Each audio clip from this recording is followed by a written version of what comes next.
ニメシルクの森保です。今日はですね、絵がですね中級者以上で全然上手くならない人の特徴っていうね、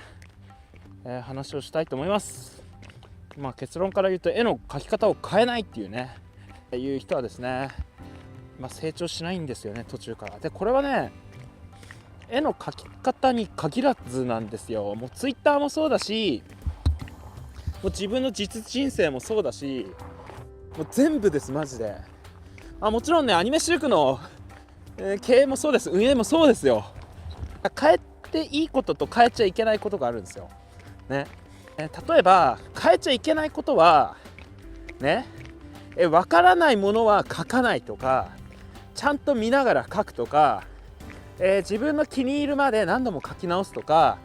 そういうめちゃくちゃ基本的な自分に嘘をつくようなこと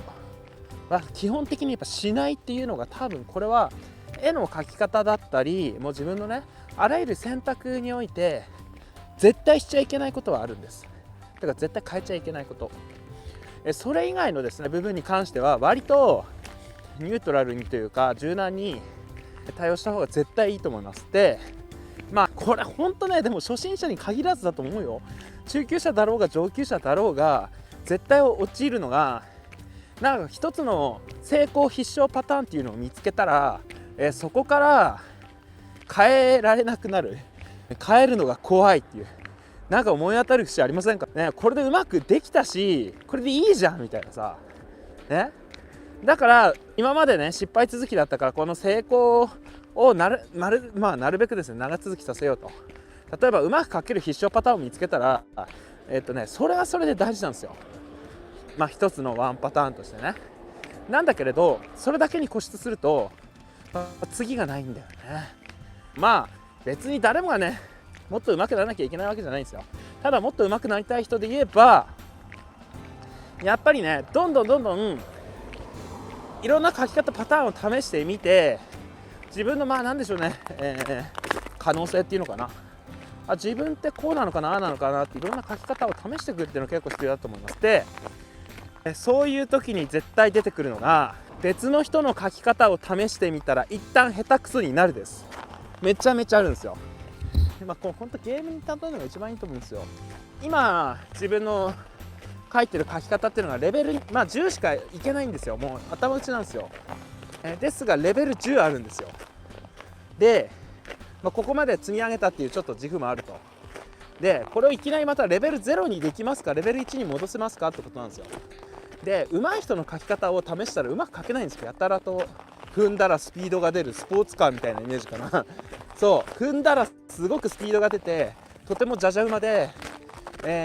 コントロールが難しい乗り物みたいなイメージなんですよ、上手い人の描き方って。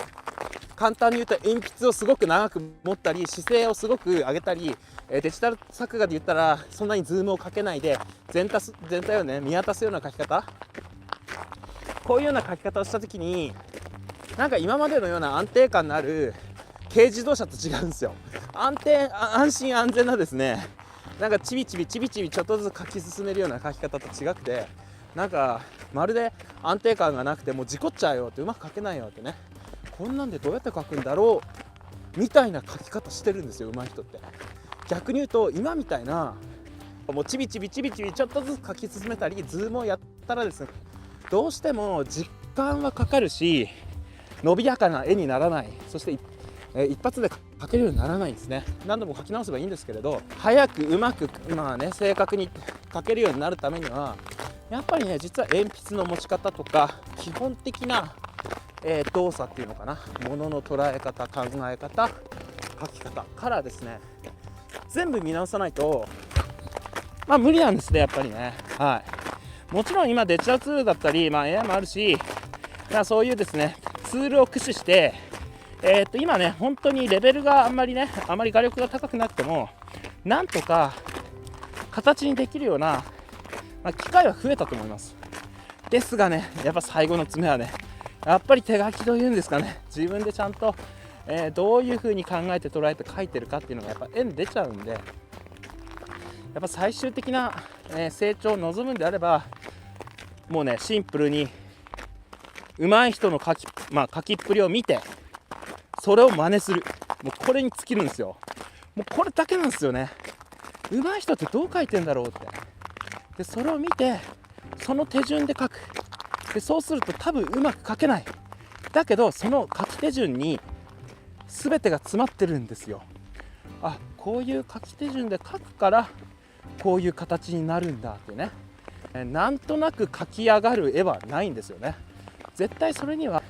まあ手順というかな、やり方があるんですよ。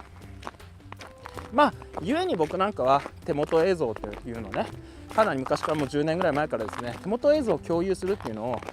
う10年も前からやってるんです。それ何かっていうと、皆さんに同じ手順で真似して書いてほしいからなんですよ。で同じ手順で書くことによってもちろんですね、僕はそれ仕事にしてる人間なんでその一発で書けないと思いますが、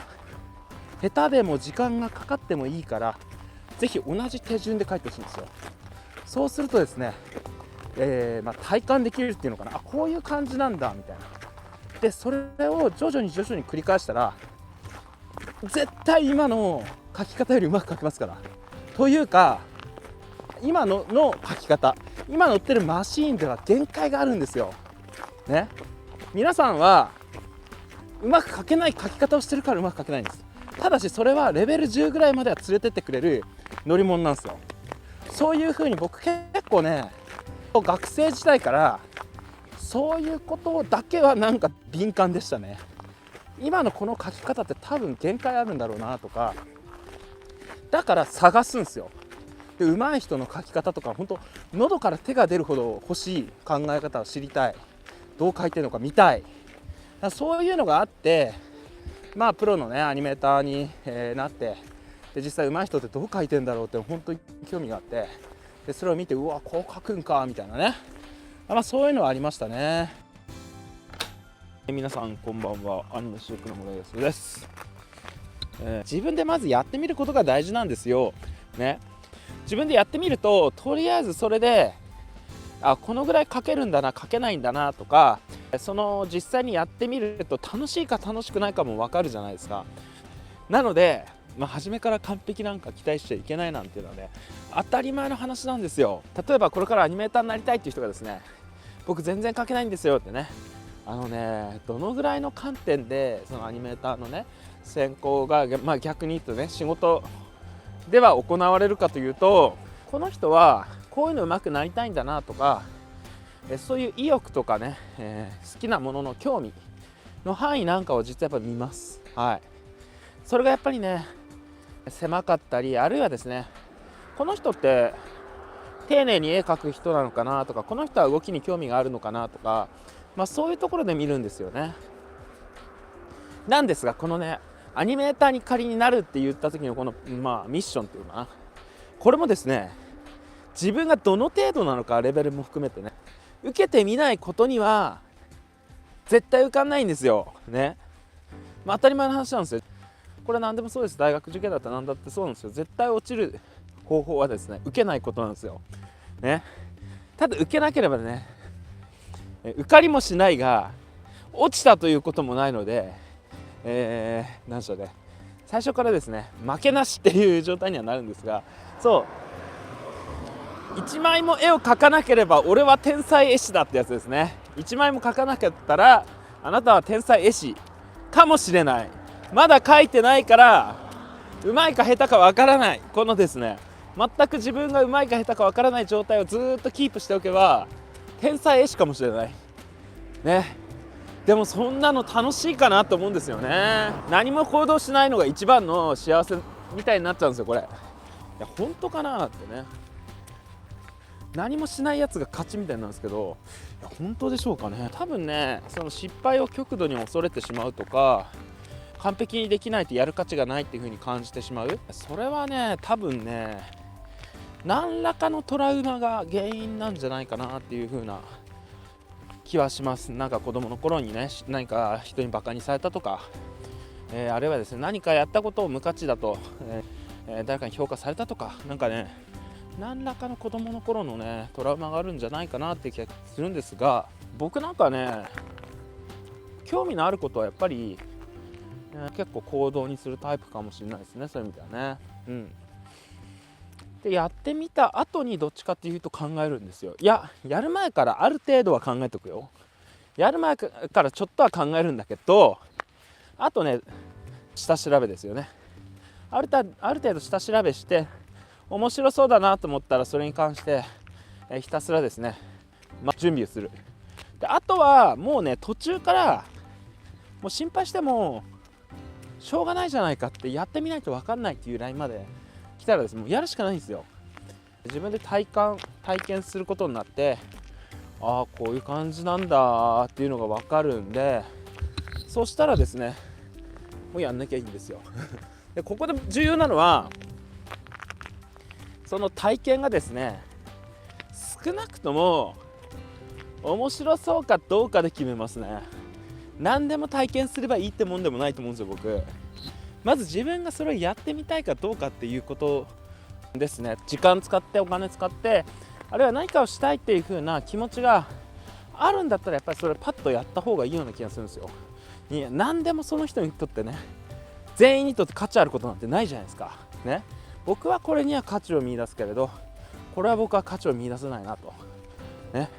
でこれは面白そうだなと思ったら、やっぱりやってみるのがいいんじゃないかなと思うんですよね。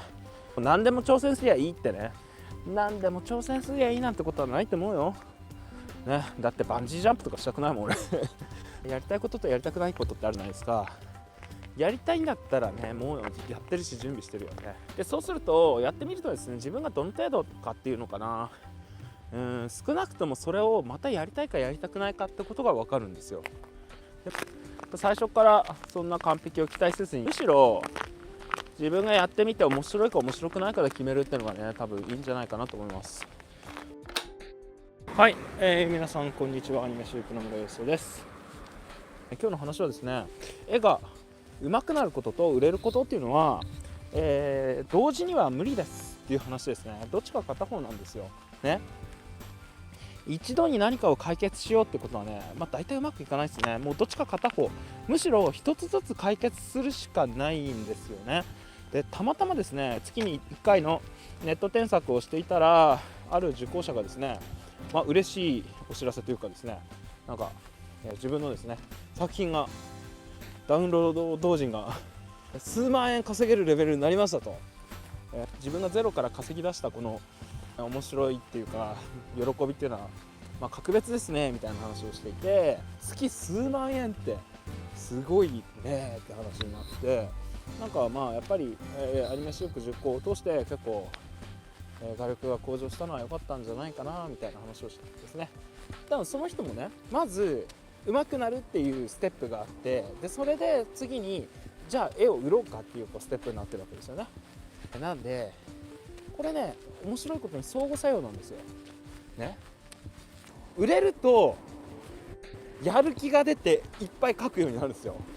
こうやりがいを感じられるじゃないですか。やっぱり数万円になるっていうだけですね、月にね。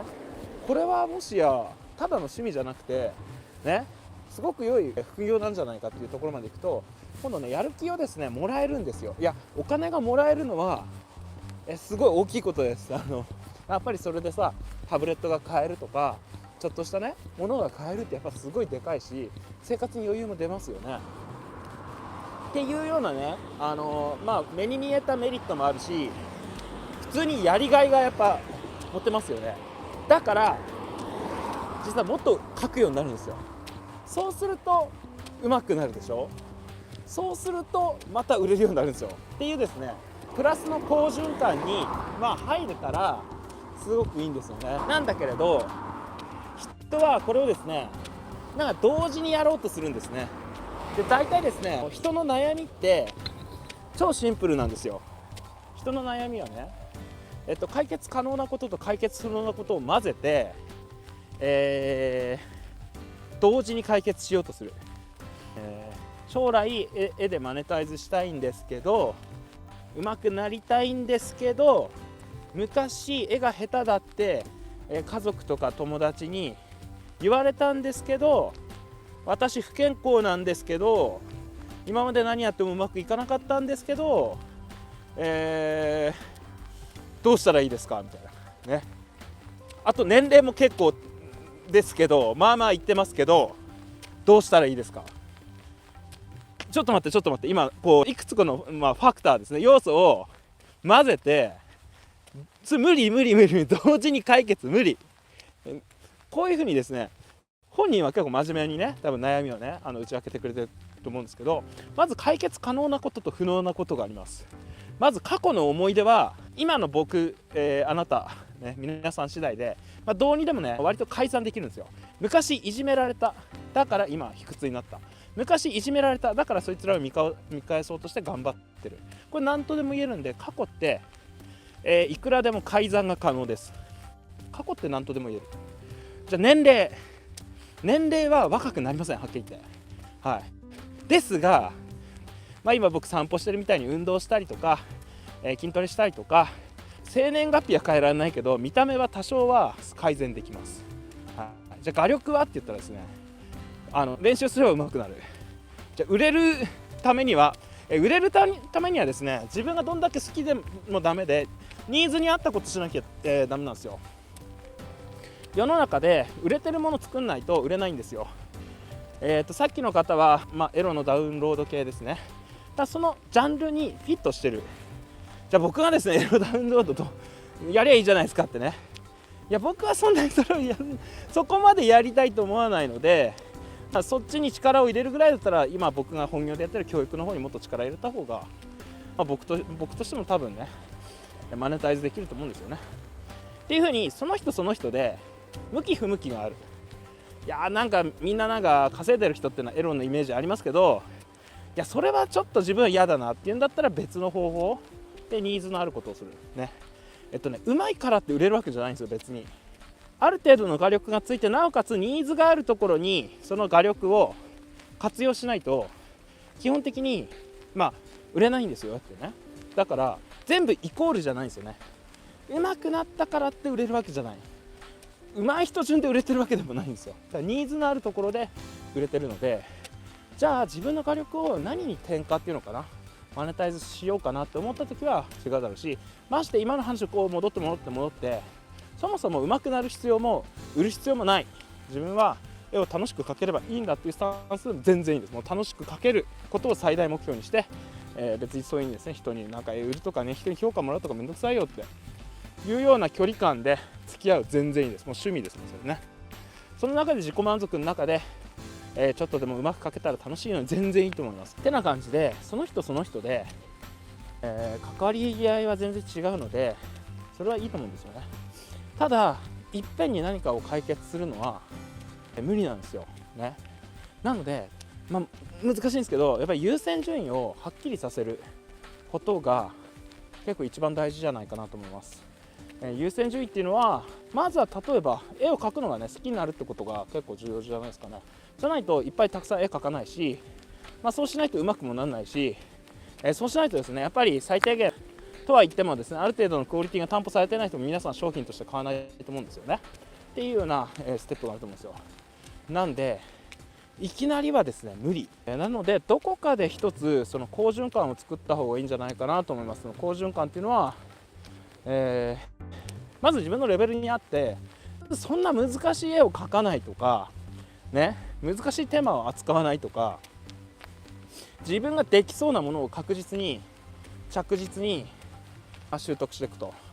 気づいたらなんか自分のそのなりたいものになんかねこう通過してるんですよ、気がついたら。でそれになりたいなって思ってる時はなんかそれがすごい羨望の眼差しで、なんかすごいものなんじゃないかって思ってるじゃないですか。そう思ってる時はそれになんなくて、むしろそれらしいものになった時って気づいたらなんかそれを割ともうどうでもいいものぐらいに感じてたりするんですよ。逆に言うとそれをどうでもいいと思えるぐらいになってないと、多分それにすらなってない可能性があるんですよね。